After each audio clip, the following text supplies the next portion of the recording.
നമ്മൾക്കെല്ലാവർക്കും അറിയാം. ഒരു രോഗം വരുന്നതിന് മുന്നേ തന്നെ രോഗത്തിന് പ്രതിരോധ മാർഗ്ഗങ്ങൾ എടുക്കുന്നത് വളരെ നല്ല കാര്യമാണ് എന്നുള്ളത്. പക്ഷേ നമ്മളിൽ അധിക പേരും എന്തെങ്കിലും രോഗം വന്നു കഴിഞ്ഞാൽ മാത്രമേ നമ്മുടെ ആരോഗ്യത്തെക്കുറിച്ച് ചിന്തിക്കാറുള്ളൂ. ആരോഗ്യം പടച്ച റബ്ബ് നമുക്ക് തന്നൊരു അനുഗ്രഹമായിട്ടാണ് ഇസ്ലാം പഠിപ്പിച്ചിട്ടുള്ളത്. പ്രവാചകൻ പറഞ്ഞിട്ടുണ്ട്, നമ്മളിൽ അധിക പേരും 2 അനുഗ്രഹങ്ങളെക്കുറിച്ച് അശ്രദ്ധരാണ്. അതിലൊന്ന് പ്രധാനപ്പെട്ടത് ആരോഗ്യമാണ്, മറ്റേത് ഒഴിവ് സമയവും. അസുഖം വരുമ്പോൾ വരട്ടെ, അപ്പോൾ നോക്കാം, അല്ലെങ്കിൽ നമ്മൾ ആരോഗ്യത്തെക്കുറിച്ചുള്ളൊരു ചിന്ത അത് വരുമ്പോൾ അപ്പോൾ നോക്കാം എന്നുള്ളൊരു ആറ്റിറ്റ്യൂഡാണ് പലപ്പോഴും നമുക്ക് ഉണ്ടാവാറുള്ളത്. രോഗം പടച്ചവനിൽ നിന്നാണ്, രോഗശമനവും പടച്ചവനിൽ നിന്നാണ് എന്നുള്ളൊരു ധാരണ കൊണ്ടല്ല പലപ്പോഴും അങ്ങനെ ഉണ്ടാവാറുള്ളത്. നമ്മുടെ തീർത്തുമുള്ള അശ്രദ്ധ കാരണം തന്നെയാണ്. പ്രവാചകൻ്റെ ജീവിതത്തിൽ നോക്കിക്കഴിഞ്ഞാൽ നമുക്ക് കാണാൻ കഴിയും, വളരെ കൃത്യമായിട്ടുള്ളൊരു ജീവിതശൈലി പ്രവാചകൻ മുന്നോട്ട് കൊണ്ടുപോയിരുന്നു. രോഗം വരാതിരിക്കാനുള്ള മുൻകരുതലുകൾ പ്രവാചകൻ കൃത്യമായി എടുത്തിട്ടുണ്ടായിരുന്നു. രോഗം വന്നു കഴിഞ്ഞാൽ എത്രയും പെട്ടെന്ന് ചികിത്സ നേടണമെന്നും അത് പടച്ചവൻ ഭൂമിയിൽ ഓരോ രോഗത്തിനും ചികിത്സകൾ നിർണ്ണയിച്ചിട്ടുണ്ട് എന്നും പ്രവാചകൻ പറഞ്ഞിട്ടുണ്ട്. ചിലപ്പോൾ അതിൽ പല കാരണങ്ങളും നമ്മുടെ കഴിവിന് അതീതമാണ്. നമ്മൾ എന്തെങ്കിലും പ്രത്യേകിച്ച് ചെയ്തത് കൊണ്ട് വന്നതോ അല്ലെങ്കിൽ നമ്മൾ എന്തെങ്കിലും പ്രത്യേകിച്ച് ചെയ്താൽ തടയാൻ പറ്റുന്നതോ ആയിട്ടുള്ള രോഗങ്ങളല്ല. ഉദാഹരണത്തിന് പ്രായാധിക്യം മൂലമുണ്ടാകുന്ന വാർദ്ധക്യ സഹജമായി വരുന്ന രോഗങ്ങൾ, ഞരമ്പിൻ്റെ ശോഷിപ്പ് കാരണം വരുന്ന ഡീജനറേറ്റീവ് ഡിസീസസ്, അല്ലെങ്കിൽ ഓട്ടോ ഇമ്മ്യൂൺ ഡിസീസസ്, നമ്മുടെ പ്രതിരോധ ശേഷി നമുക്കെതിരെ തന്നെ പ്രവർത്തിക്കുന്ന ചില സാഹചര്യങ്ങളുണ്ട്. അതല്ലെങ്കിൽ ചില ക്യാൻസറുകൾ, ഈ വക രോഗങ്ങളൊന്നും നമുക്കൊന്നും ചെയ്യാൻ കഴിയില്ല. പക്ഷേ മറുവശത്തുള്ള ബഹുഭൂരിപക്ഷം വരുന്ന രോഗങ്ങൾ, അതായത് ജീവിതശൈലി രോഗങ്ങൾ, നമ്മുടെ ജീവിതശൈലി മൂലം മാത്രം വരുന്ന പല രോഗങ്ങളും നമുക്കറിയാം.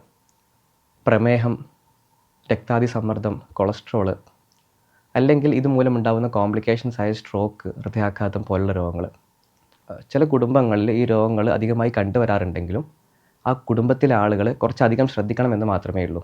എന്നാൽ പോലും ഒരു പരിധിവരെ നമുക്കിതെല്ലാം തടയാൻ കഴിയാറുണ്ട്. ഒരു കഥയുണ്ട്. പ്രവാചകൻ്റെ ജീവിതത്തിൽ മദീനയിൽ ഒരു വൈദ്യൻ ദൂരെ നിന്നൊരു സ്ഥലത്ത് വന്ന് താമസിച്ച് അവിടെ കുറേ കാലം പ്രവർത്തിച്ചു. അവിടെ രോഗികളൊക്കെ നോക്കിയിട്ടുണ്ടായിരുന്നു. പക്ഷേ കുറേ കാലം കഴിഞ്ഞപ്പോഴും അവിടെ വലിയ രോഗികൾ അദ്ദേഹത്തിൻ്റെ അടുത്ത് വരുന്നില്ല. അദ്ദേഹം പ്രവാചകൻ്റെ അടുത്ത് പോയി ചോദിച്ചു, പ്രവാചകരെ, ഇവിടെ രോഗികൾ വളരെ കുറവാണല്ലോ, അതിൻ്റെ കാരണം എന്താണെന്നുള്ളത്. പ്രവാചകൻ പറഞ്ഞു, ഞങ്ങളുടെ മദീനയിലുള്ള ആളുകൾ വളരെ കുറച്ച് മാത്രമേ ഭക്ഷണം കഴിക്കാറുള്ളൂ, വിശക്കുമ്പോൾ മാത്രമേ ഭക്ഷണം കഴിക്കാറുള്ളൂ എന്ന്.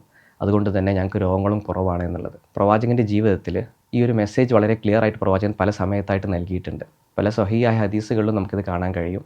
നട്ടിൽ നിവർന്നിരിക്കാൻ മാത്രം ഭക്ഷണം നിങ്ങൾ കഴിച്ചാൽ മതി എന്ന് പ്രവാചകൻ പറഞ്ഞിട്ടുണ്ട്. വയറ്റിൻ്റെ 1/3 ഭക്ഷണം മാത്രം നിങ്ങൾ കഴിച്ചാൽ മതി എന്ന് പ്രവാചകൻ പറഞ്ഞിട്ടുണ്ട്. നമ്മളെ സംബന്ധിച്ചിടത്തോളം പലപ്പോഴും ഒരു സാധാരണ വലിയ കായികാധ്വാനമൊന്നും ഇല്ലാത്തൊരു ജോലിയിൽ ഏർപ്പെടുന്ന ആളെ സംബന്ധിച്ചിടത്തോളം ഒരു ദിവസം വേണ്ടത് ഒരു 1500 തൊട്ട് 2000 വരെ കലോറി മാത്രമേ നമുക്ക് ആവശ്യമുള്ളൂ.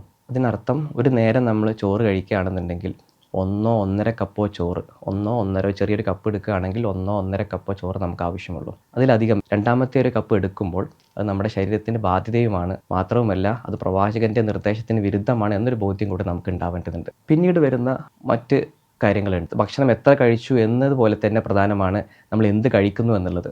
വളരെ സമീകൃതമായിട്ടുള്ള ആഹാരമാണ് നമുക്ക് ആവശ്യമായിട്ടുള്ളത്. ഭക്ഷണം എത്ര കഴിക്കുന്നു എന്നപോലെ തന്നെ പ്രധാനമാണ് എന്തൊക്കെ കഴിക്കുന്നു എന്നുള്ളത്. കഴിക്കുന്ന ഭക്ഷണത്തിലെല്ലാം ഉൾപ്പെടുക എന്നുള്ളതും വളരെ പ്രധാനമായിരുന്നു. പ്രവാചകൻ്റെ ജീവിതത്തിൽ പ്രവാചകന് ഇഷ്ടമായിട്ടുള്ള ഭക്ഷണങ്ങൾ ഈത്തപ്പഴവും പാലും കുമ്പളങ്ങയും കക്കരിക്കയും പോലത്തെ ഭക്ഷണങ്ങളായിരുന്നു. ചില പ്രത്യേക തരത്തിലുള്ള മാംസം കൊണ്ടുള്ള വിഭവങ്ങളും പ്രവാചകൻ ഭക്ഷിച്ചിരുന്നു. അതുപോലെ തന്നെ കൃത്യമായിട്ടുള്ള വ്യായാമം, അമ്പെയ്ത്ത്, നീന്തൽ, കുതിരസവാരി, ഇതെല്ലാം പ്രവാചകൻ പ്രോത്സാഹിപ്പിച്ചതായിട്ട് നമുക്ക് കാണാൻ കഴിയും. ഇതുപോലെ തന്നെ രണ്ടാമത്തെ ഒരു വിഭാഗം, നമുക്ക് കുറച്ചൊക്കെ നമ്മൾ വിചാരിച്ചു കഴിഞ്ഞാൽ ഒരു പരിധി വരെ നമുക്ക് നിയന്ത്രിക്കാൻ പറ്റുന്ന രോഗങ്ങളാണ് ഈ സാംക്രമിക രോഗങ്ങൾ അഥവാ ഇൻഫെക്ഷ്യസ് ഡിസീസസ്. ചിലപ്പോൾ എത്ര ശ്രദ്ധിച്ചാലും നമുക്ക് വരാൻ സാധ്യത ഉണ്ടെങ്കിൽ പോലും ഒരുപാട് മുൻകരുതൽ നമുക്ക് എടുക്കാൻ പറ്റുന്ന രോഗങ്ങളാണ്. ഇതിലേറ്റവും പ്രധാനമായി നമുക്ക് വേണ്ടത് പേഴ്സണൽ ഹൈജീൻ അഥവാ വ്യക്തി ശുചിത്വമാണ്. പ്രവാചകൻ്റെ ജീവിതത്തിൽ ഇതിന് ഒരുപാട് ഉദാഹരണങ്ങൾ നമുക്ക് കാണാൻ കഴിയും. അതിൽ ഏറ്റവും പ്രധാനമായിട്ട് നമുക്ക് ശ്രദ്ധിക്കേണ്ട ഒരു കാര്യം എന്താണെന്ന് വെച്ചാൽ, അധിക രോഗങ്ങളും നമുക്ക് വരാറുള്ളത്, ഇപ്പോൾ നമുക്ക് ഉദാഹരണത്തിന് ചിന്തിക്കുകയാണെന്നുണ്ടെങ്കിൽ നമ്മുടെ നിത്യജീവിതത്തിൽ നമ്മൾ അനുഭവപ്പെടുന്ന പനി, ജലദോഷം, ചുമ, കഫക്കെട്ട്, ഇതുപോലുള്ള ഒട്ടുമിക്ക രോഗങ്ങളും പലപ്പോഴും നമ്മൾ മഴയെയും കഴിച്ച ഐസ്ക്രീമിനെയൊക്കെ കുറ്റം പറയാറുണ്ടെങ്കിൽ പോലും ഇതിൻ്റെയൊക്കെ മൂല കാരണം എന്നുള്ളത് നമ്മുടെ ശരീരത്തിൽ കയറുന്ന ഒരു സൂക്ഷ്മാണുവാണ്. ഇത് ബാക്ടീരിയയോ വൈറസോ ഒക്കെ ആകാം. ഇത് ഏറ്റവും കൂടുതൽ നമ്മുടെ ശരീരത്തിൽ എത്തുന്ന ഒരു റൂട്ട് എന്താണെന്ന് വെച്ചാൽ നമ്മുടെ കൈകളാണ്. നമ്മുടെ കൈകൾ പല സ്ഥലത്തും നമ്മൾ തൊടാറും പിടിക്കാറുമുണ്ട്, ഹാൻഡിലുകൾ പിടിക്കാറുണ്ട്. ഇതിലൂടെ ധാരാളം സൂക്ഷ്മാണുക്കൾ നമ്മുടെ ശരീരത്തിൽ കയ്യിൽ കയറും. അത് നമ്മൾ കൈ കഴുകാതെ വായിലോ മൂക്കിലോ ഒക്കെ തൊട്ട് കഴിഞ്ഞാൽ, അല്ലെങ്കിൽ ഭക്ഷണം കഴിച്ചു കഴിഞ്ഞാൽ നമ്മുടെ ശരീരത്തിനകത്തേക്ക് കയറും. പ്രവാചകൻ്റെ ജീവിതത്തിൽ നമുക്ക് കാണാൻ കഴിയും. പ്രവാചകൻ 5 നേരം നമസ്കരിച്ചിരുന്നു. അതിന് മുന്നേ ആയിട്ട് വുളൂ ചെയ്തിരുന്നു. വുളൂവിൻ്റെ ആദ്യത്തെ സ്റ്റെപ്പ് തന്നെ കൈ കഴുകുക എന്നുള്ളതാണ്. അതുകൂടാതെ ഭക്ഷണത്തിന് മുന്നേയും ഭക്ഷണം കഴിഞ്ഞിട്ടും പ്രവാചകൻ കൈകൾ കഴുകാൻ നിർദ്ദേശിച്ചിരുന്നു. പ്രവാചകൻ കൈകൾ കഴുകിയിരുന്നു. കൂടാതെ കിടന്നുറങ്ങുന്നതിന് മുന്നേ വുളൂ എടുക്കാൻ പ്രേരിപ്പിച്ചിരുന്നു. ഇങ്ങനെയെല്ലാം നോക്കുകയാണെന്നുണ്ടെങ്കിൽ ഒരു ദിവസം മിനിമം 10-12 തവണ പ്രവാചകൻ കൈ കഴുകിയത് നമുക്ക് കാണാൻ കഴിയും. ഇതുപോലെ തന്നെ മറ്റൊരുപാട് ഹൈജീനുമായി ബന്ധപ്പെട്ട് വരുന്ന നിർദ്ദേശങ്ങൾ നമുക്ക് കാണാൻ കഴിയും. ഉദാഹരണത്തിന് ആഴ്ചയിൽ ഒരു തവണ നഖങ്ങൾ മുറിച്ച് മാറ്റുക, 40 ദിവസത്തിലൊരിക്കൽ നമ്മുടെ ഗുഹ്യഭാഗത്തെയും കക്ഷത്തിലെയും രോമങ്ങൾ വടിച്ചു മാറ്റുക തുടങ്ങി കൃത്യമായി കുളിക്കേണ്ട സമയങ്ങൾ എല്ലാം പ്രവാചകൻ നിർദ്ദേശിച്ചിട്ടുണ്ട്. മലമൂത്ര വിസർജനം കഴിഞ്ഞാൽ കഴുകേണ്ടത്. ഈ എല്ലാ പ്രാക്ടീസുകളും നമ്മുടെ ഈ ഇൻഫെക്ഷ്യസ് ഡിസീസിൽ നമ്മൾ പ്രിവെൻറ്റ് ചെയ്യാൻ വേണ്ടി ഹെൽപ്പ് ചെയ്യുന്നതാണ്. ഉദാഹരണത്തിന് നഖത്തിനടിയിൽ കുടുങ്ങിക്കിടക്കുന്ന കീടാണുക്കളാണ് പലപ്പോഴും ഭക്ഷണത്തിലൂടെ നമ്മൾ വയറ്റിലേക്ക് പോയിട്ട് വിരകളും അങ്ങനത്തെ ബുദ്ധിമുട്ടുകളൊക്കെ ഉണ്ടാക്കാറ്. വിട്ടുമാറാത്ത വിരകളുടെയൊക്കെ കാരണമായി പറയപ്പെടുന്നത് നഖത്തിൻ്റെ ഉള്ളിൽ കുടുങ്ങിക്കിടക്കുന്ന വിരകളാണ്. അതുപോലെ തന്നെ മറ്റൊരുപാട് നിർദ്ദേശങ്ങൾ നമുക്ക് കാണാൻ കഴിയും. ഉദാഹരണത്തിന് കെട്ടിക്കിടക്കുന്ന വെള്ളത്തിൽ മൂത്രം ഒഴിക്കരുതെന്ന് പ്രവാചകൻ പറഞ്ഞിട്ടുണ്ട്.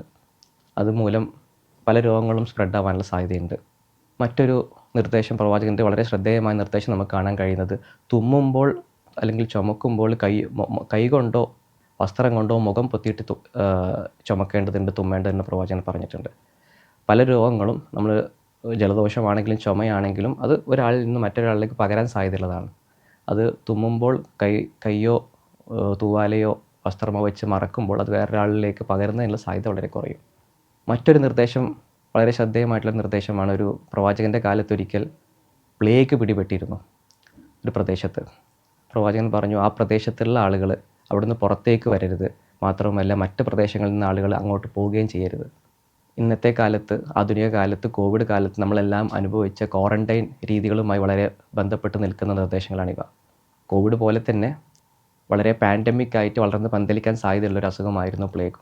അപ്പോൾ ഞാൻ പറഞ്ഞു വരുന്നത്, ഈ ആരോഗ്യം പടച്ച റബ്ബ് നമുക്ക് തന്നൊരു നിഅമത്ത്, ഒരു അനുഗ്രഹമാണ് എന്നൊരു ബോധ്യം നമ്മുടെ ഉള്ളിൽ എല്ലാവരിലും ഉണ്ടാവേണ്ടതുണ്ട്. അത് സംരക്ഷിക്കുന്നത് നമ്മുടെ വിശ്വാസത്തിൻ്റെ ഭാഗമാണ് എന്ന് കൂടെ ഉറച്ച ബോധ്യം നമുക്ക് ഉണ്ടാവേണ്ടതുണ്ട് എന്ന് പറഞ്ഞുകൊണ്ട് ഞാൻ അവസാനിപ്പിക്കുന്നു.